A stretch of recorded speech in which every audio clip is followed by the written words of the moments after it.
Let's get one thing straight from the jump.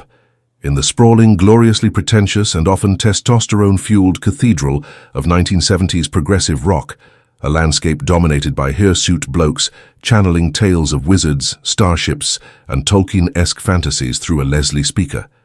The very idea of a truly transcendent female voice felt like a radical, almost alien act. The scene, for all its forward-thinking musicality, was hardly a bastion of inclusivity. Women in rock were often boxed into established archetypes. The Janis Joplin-style blues belter, tearing her soul out over a gritty riff.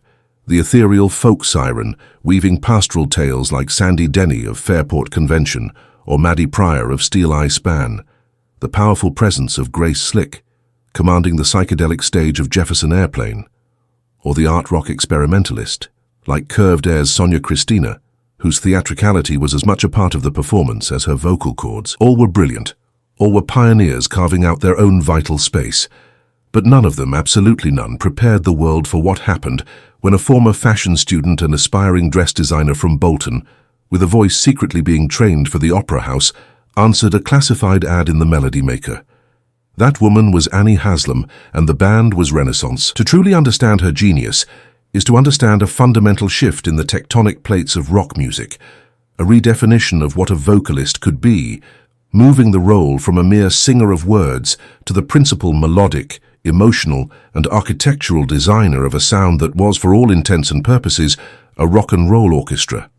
The very notion of Renaissance itself was an oddity, a ghost of a band before it even truly began. It was born from the psychedelic ashes of the Yardbirds, with core members Keith Relf and Jim McCarty seeking a new direction that would fuse their rock sensibilities with the grand structures of classical music. It was a noble, ahead-of-its-time experiment that produced two interesting but commercially unsuccessful albums. By the time HASLAM walked into her audition on a cold New Year's Eve in 1970, the original concept had all but disintegrated. The band was in complete flux, a name and a noble idea in search of a stable identity. What they found in her wasn't just a new singer to replace the departing Jane Relf. They found their soul, their compass, their defining, irreplaceable instrument. In a world of rock vocalists who relied on bluesy grit, theatrical affectation, or sheer masculine power, think Robert Plant's Banshee wail, Peter Gabriel's dramatic storytelling, or Greg Lake's stentorian boom, HASLAM's voice was something else entirely. It was a focused beam of pure crystalline light, a sound so clean and controlled it seemed to defy the very physics of a rock and roll stage. It possessed a staggering vocal range and a purity of tone that simply did not exist in the rock idiom. This wasn't a rock voice dabbling in classical flourishes. This was a classically trained instrument placed square in the center of a rock band's intricate machinery, and that single act changed the entire equation of what progressive rock could achieve.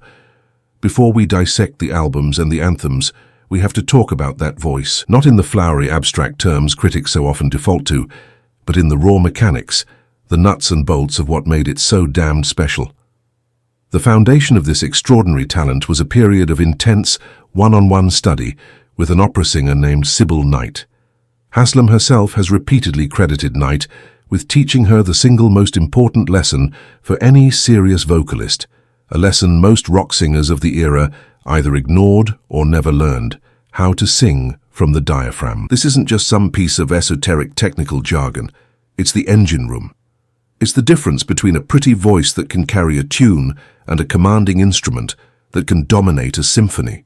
Singing from the diaphragm, using the core muscles of your body to support and project the sound, is the key to breath control, to power, and to the unwavering stability required to sustain long, complex, melodic lines without a tremor in pitch or a drop in intensity. It's the secret that allowed HASLAM to treat her voice not as a fragile, delicate thing to be gingerly protected, but as a powerful, endlessly versatile instrument capable of astonishing feats of dynamics, endurance, and emotional shading. While her contemporaries were shredding their vocal cords night after night, just to be heard over a wall of Marshall stacks, HASLAM was soaring, seemingly without effort, above a dense and complex soundscape that featured a concert grand piano, intricately melodic bass lines, dynamic percussion, and eventually full philharmonic orchestras.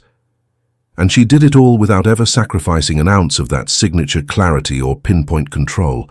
It was, in the context of 70s rock, a superpower. Now let's address the legend, the figure that gets thrown around in every discussion about Annie Haslam and repeated ad nauseum by fans and journalists, the 5-octave range.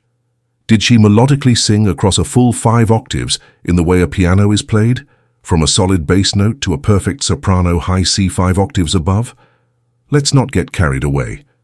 That kind of consistent, musically applicable range is a physical rarity bordering on the mythical for any singer. The 5-octave claim likely includes the extremes of her range, from the lowest notes in her chest voice to the highest, flute-like whistle tones she could produce.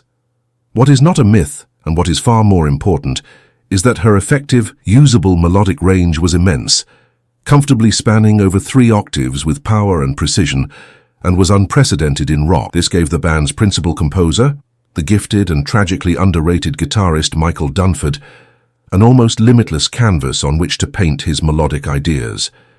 He could write melodies that swooped from tender, conversational lows to breathtaking, wordless highs, knowing with absolute certainty that HASLAM could not only hit every single note perfectly in tune, but that she could also imbue each one with character, emotion, and purpose. For the most visceral proof, you need only listen to a live performance of Ashes Are Burning, the title track from their 1973 breakthrough album. The song itself is a masterclass in tension and release, building from a simple, folk-like melody into a driving rock anthem. But its final third is where the magic truly happens. Following a searing, iconic guest solo from Wishbone Ash's Andy Powell, the band drops back, and HASLAM unleashes a vocalize, a wordless vocal melody that becomes a breathtaking solo in its own right. She doesn't just sing high notes. She plays with them, bending them, sustaining them with impossible control, and weaving them into the instrumental fabric until the very distinction between the human voice and a lead instrument completely dissolves. This was never vocal gymnastics for its own sake, a cheap parlor trick to impress the audience. It was storytelling at its most elemental. The deliberate absence of words forced the listener to engage with the pure, unadulterated emotion of the sound itself, a raw, primal expression of ecstatic beauty and untamable power that lyrics could only ever hint at. It was her declaration that the voice was not just there to deliver the words. The voice was the message. The sheer purity of her tone was another radical departure from the rock norm. The sonic currency of rock in the 70s was grit, rasp, and a certain ragged, blues-soaked authenticity.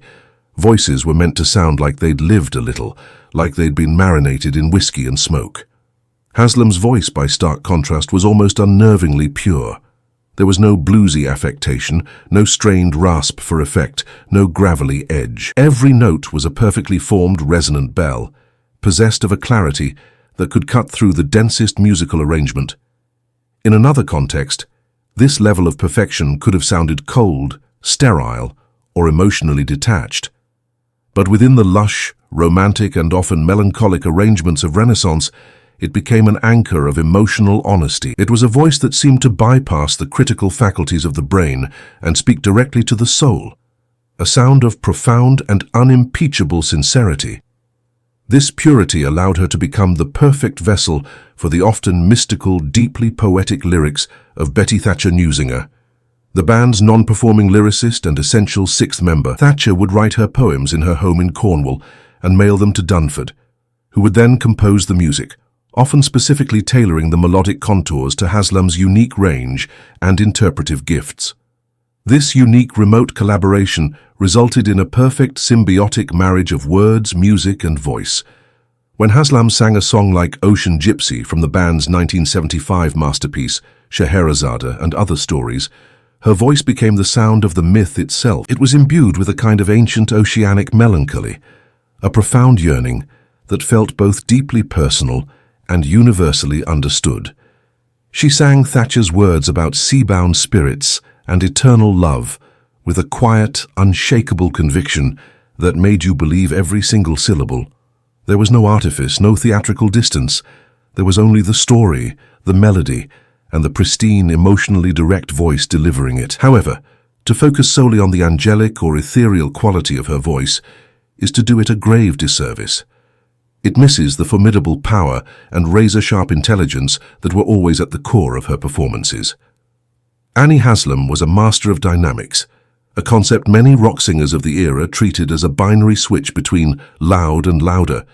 She, on the other hand, commanded an infinite spectrum of sonic color. She could deliver a line with the hushed, breathy intimacy of a folk singer, drawing the listener into the narrative's most private moments, only to swell, in the space of a single phrase, into a full-throated, operatic crescendo that could fill the august space of Carnegie Hall, which, it should be noted, it did, on 3 consecutive sold-out nights in 1975, with the New York Philharmonic Orchestra backing the band. This wasn't just a matter of turning up the volume. It was a meticulously controlled expansion and contraction of emotional and sonic space.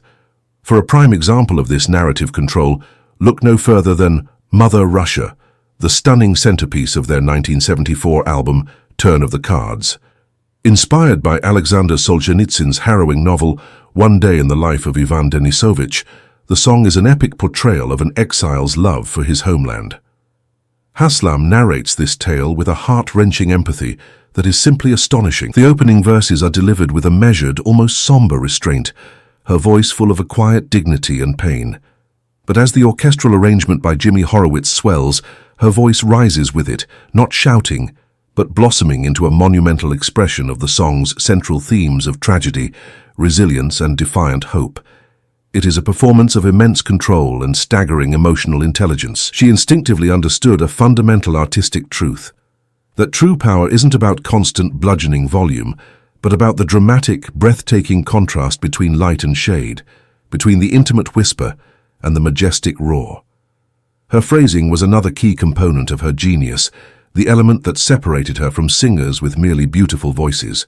She didn't just sing the melodies as written, she interpreted them, inhabited them. She possessed an innate intuitive understanding of where to place the rhythmic emphasis, when to hold a note a fraction longer for dramatic effect, and when to deliver a rapid, complex flurry of notes with the startling precision of a master instrumentalist. Go back to her first album with the classic lineup, 1972's Prologue. The title track opens not with a guitar riff or a piano chord, but with Haslam's unaccompanied voice, singing a complex, syncopated, wordless vocal theme. It's rhythmically challenging, melodically demanding, and requires the kind of breath control most singers can only dream of. She navigates it with an effortless, soaring grace that utterly belies its technical difficulty.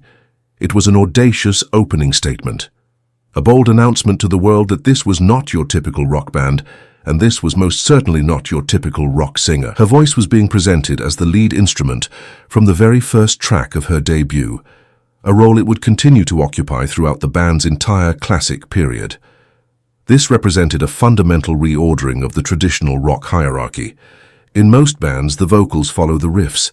In Renaissance, the piano, the bass, and the orchestra all followed the voice. The musical interplay between Haslam's vocals and John Toot's magnificent grand piano was particularly magical, forming the absolute core of the Renaissance sound. Tout was no rock and roll keyboardist who happened to know a few classical licks. He was a genuinely classically trained pianist whose stylistic sensibilities were rooted more in the Romantic and post-Romantic periods than in the blues. One can hear echoes of Rachmaninoff's chordal power or Chopin's melodic grace in his playing, which provided the perfect harmonic and textural foundation for Haslam's vocal flights. They were engaged in a constant, intricate dialogue. His piano would set the scene, create the atmosphere, and her voice would enter to tell the story, to provide the human soul within the grand musical architecture. On a song like the whimsical yet haunting A Trip to the Fair from Scheherazade, this perfect symbiosis is on full display.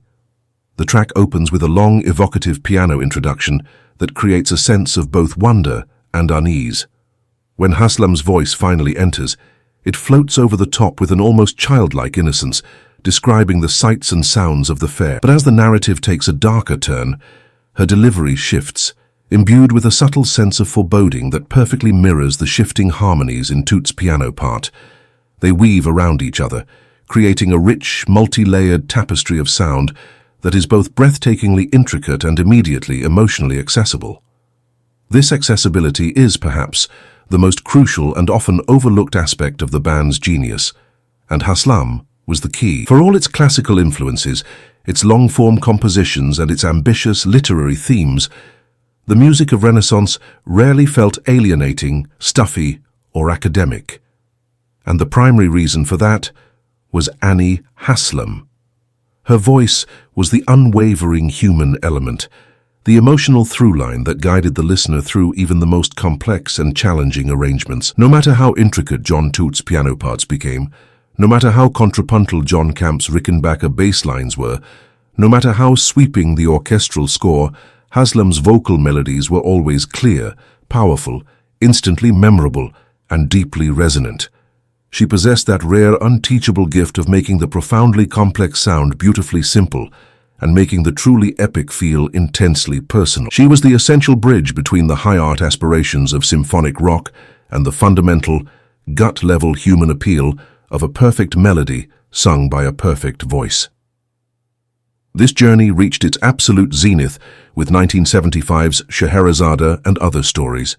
The entire second side of the album is dedicated to the 25-minute epic Song of Scheherazade, a monumental work that saw the band fully integrated with the London Symphony Orchestra. This was not a case of a rock band with some strings tacked on as an afterthought. This was a true symphonic fusion, and HASLAM was its unquestioned star. She embodies the character of Scheherazade herself, the legendary storyteller who must spin tales for 1001 nights to save her own life. Her vocal performance across the suite's 9 movements is a tour de force of narrative singing. She is at times vulnerable, seductive, triumphant, and melancholic. She is the voice of the festival, the lone lover and the defiant queen. It was the ultimate realization of the band's potential, a grand, emotional, and utterly unique piece of music that could not have existed without a vocalist of her caliber, range, and interpretive intelligence. It was the sound of a band and a singer operating at the absolute peak of their powers, creating something that truly transcended the boundaries of rock music. Even as the musical landscape began to shift in the late 70s, with the advent of punk and new wave, the band, with HASLAM at the helm, continued to produce music of incredible quality. While albums like Novella, 1977, and A Song for All Seasons, 1978, saw them exploring slightly more concise song structures, the quality of the musicianship and the majesty of HASLAM's voice remained undiminished. In fact, their biggest commercial success came during this period with the hit single Northern Lights. Some prog purists cried, "Sell out," but to do so is to miss the point. Northern Lights is a perfectly crafted piece of symphonic pop, and HASLAM's soaring, multi-tracked vocal harmonies are nothing short of glorious. It proved that her voice was just as effective in a 4-minute single as it was in a 25-minute epic, a testament to its inherent melodic power. The influence of Annie HASLAM is a more complex topic than a simple family tree of sound-alikes. To claim she directly inspired Kate Bush, for instance, would be to oversimplify both artists. Bush's influences were far more eclectic. However, what is undeniable is that HASLAM's success and artistic integrity created a precedent. She established the archetype of the art rock-leaning female vocalist as a credible central force, demonstrating that a singular, non-blues-based voice could front an ambitious musical project. Similarly, in the later world of symphonic metal, while many vocalists like Tarja Turunen drew directly from their own classical training, Renaissance and HASLAM provided an early, essential blueprint for how a classically trained female voice could function not as a gimmick, but as the powerful melodic centerpiece of a heavy, complex rock arrangement. She didn't necessarily create the artists, but she helped create the artistic space in which they could exist. Decades later, that voice remains a singular, unparalleled phenomenon in the annals of rock music history. It's a voice that dared to be unabashedly beautiful in an era that often prized a contrived ugliness. It's a voice that brought a touch of the divine, a sense of sublime cathedral-like grace, to the often earthbound world of rock and roll. And it's a voice that, once you have truly heard it, not just as background music, but have sat down and allowed it to wash over you, is simply impossible to forget. She was never just the singer in Renaissance. Let's be brutally honest. She was the Renaissance, its identity, its soul, and its timeless, soaring architectural heart.